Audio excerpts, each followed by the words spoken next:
لاپتہ وزیر اعلیٰ خیبر پختونخوا اچانک خیبر پختونخوا اسمبلی کے اجلاس میں انٹری مارتے ہیں اور انٹری مارتے ہی وہاں پر جوش بڑھ جاتا ہے اور علی امین گنڈا پور صاحب کھڑے ہو کر بڑی پرجوش سی ایک تقریر کرتے ہیں، ایک کہانی سناتے ہیں۔ بڑی زبردست سی کہانی ہوتی ہے، سلطان راہی کی طرح بولتے ہیں، لیکن اس کہانی کے اوپر شاید پاکستان تحریک انصاف کے 3% لوگوں نے یقین کیا ہوگا، باقی 97% 97% پاکستان تحریک انصاف کے لوگوں نے اس کہانی کو مسترد کر دیا ہے۔ علی امین گنڈا پور صاحب اسمبلی میں کھڑے ہو کر فرماتے ہیں کہ میں کہیں پر اغوا نہیں تھا، مجھے کسی نے اغوا نہیں کیا ہوا تھا، میں کہیں پر مغوی نہیں تھا، بلکہ میں وہیں پر تھا، کے پی ہاؤس میں ہی تھا۔ اور اس نے اسلام آباد کے آئی جی کے اوپر الزام لگائے ہیں کہ وہ رینجرز کو لے کر آیا، مجھے ڈھونڈتا رہا، اس نے مجھے گالیاں دیں، یہ وہ، اور اسے کہا کہ میں تو اسی گھر میں ہی تھا، آئی جی اسلام آباد، تو مجھے ڈھونڈتے رہے، تم مجھے ڈھونڈ نہ سکے، تم کس قسم کے آئی جی ہو، تم ایک نااہل نکٹو آئی جی ہو۔ اور اس کا یہ الزام تو ٹھیک ہی ہے کہ رینجرز بھی آئی جی بھی آیا، پولیس بھی آئی، کے پی ہاؤس کے اوپر حملہ بھی ہوا، لیکن یہ جھوٹ ہے کہ وہ وہاں پر موجود تھے۔ یہ سٹوری کوئی نہیں مانتا، کوئی ایک بھی پاکستان میں شاید نہیں مانے گا۔ ہر کسی کو معلوم ہے کہ گنڈا پور کو کون لے کر گئے تھے۔ اب یہ نہیں معلوم کہ گنڈا پور خود اپنی مرضی سے گئے تھے یا ان کو اٹھا کر لے کر گئے تھے۔ اب ہوا یہ تھا کہ علی امین گنڈا پور جو کے پی کے سے چلے تھے، انہوں نے پہنچنا تھا ڈی چوک، انہوں نے عوام کے ساتھ بیٹھنا تھا، ورکرز کے ساتھ بیٹھنا تھا، احتجاج کرنا تھا۔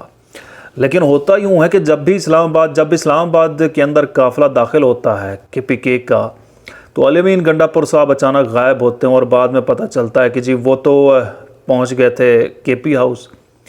کے پی ہاؤس کی پھر فوٹیجز آنا شروع ہوتی ہیں جہاں پر رینجرز جو ہے وہ گھس رہی ہے کے پی ہاؤس میں۔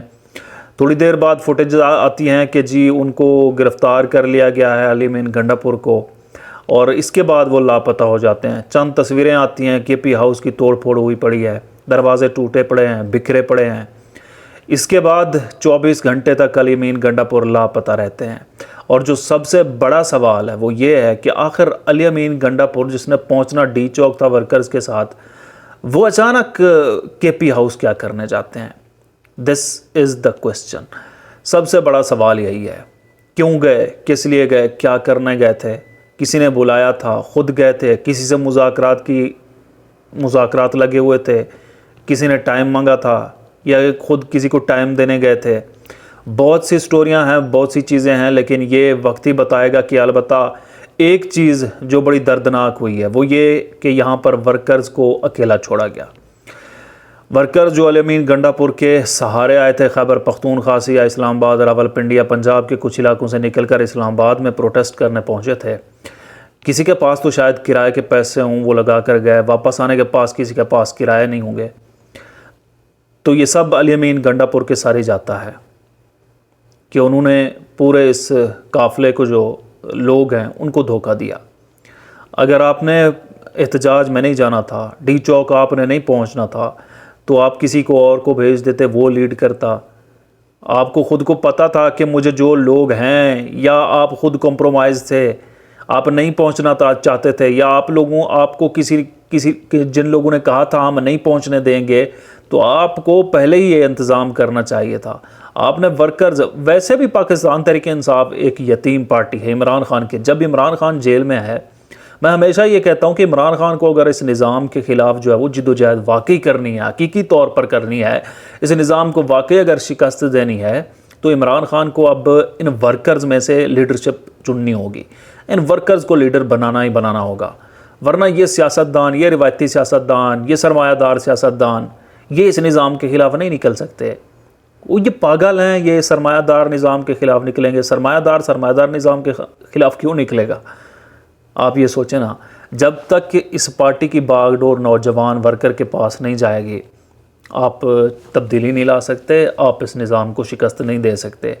آپ اس سرمایہ دارانہ نظام کے ساتھ بھی لڑنا چاہتے ہیں، اور آپ کے واریئرز، آپ کے جو لڑنے والے ہیں وہ فرنٹ لائن واریئرز، وہ ہیں ہی سرمایہ دار، تو میرے خیال سے یہ ممکن نہیں ہے۔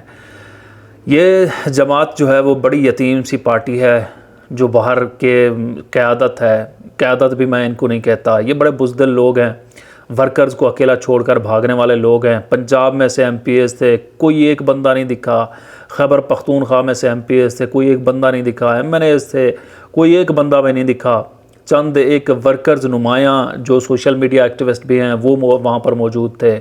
البتہ کچھ ایسی خواتین ہیں جو ویسے تو ہر جگہ پر فرنٹ لائن ہوتی ہیں سیلفیاں لینے کے لیے، ٹک ٹاکس بنانے کے لیے، ویڈیوز بنانے کے لیے، وہ بھی پروٹیسٹ میں نظر نہیں آئیں۔ البتہ ان کی باتیں سن لینی چاہیے، عہدے لینے کے لیے وہ سب سے آگے ہوتی ہیں، مخصوص نشستیں لینے کے لیے سب سے آگے ہوتی ہیں۔ تو بات کچھ مختصر یہی کہ علمین گنڈا پور صاحب کی سٹوری کے اوپر یقین کرنا کسی نے نہیں یقین کرنا۔ علمین گنڈا پور صاحب کو اب وقت تھا کہ وہ سچ بتا دیتے، اگر وہ واقعی کوئی حقیقی آزادی کی جنگ لڑنے یا عمران خان سے کوئی مخلص وغیرہ ہیں تو ان کو سچ بتانا چاہیے تھا کہ میں کہاں پر تھا، کس لوگوں نے مجھے رکھا ہوا تھا، کس لیے رکھا ہوا تھا، کیا منوا رہے تھے، میرے اوپر تشدد ہوا نہیں ہوا، تو یہ سب بولنا چاہیے تھا۔ تو میرے خیال سے علمین گنڈا پور صاحب نے عمران خان کو شاید بیٹ کیا ہو، انہیں دھوکہ دیا ہو، اور ورکرز کو انہوں نے ایک بار پھر اکیلا چھوڑا۔ پاکستان تحریک انصاف کے ورکرز کو ایک بار پھر مایوسی ہوئی۔ ایک بات جو اب تحریک انصاف کے ورکرز کر رہے ہیں وہ یہ کہ لیڈرشپ میں سے کوئی ایک بھی مخلص نہیں ہے، اگر کوئی مخلص تھا بھی تو گنڈا پور صاحب کے اس اقدام کے بعد پوری لیڈرشپ سے عوام کا، ورکرز کا اعتبار اٹھ گیا ہے۔ اب وہ ڈائریکٹ عمران خان اور ورکرز کا رشتہ جو ہے وہ باقی رہ گیا ہے، باقی سب بیچ میں سے نکل گیا ہے۔ اجازت دیجیے، اللہ حافظ۔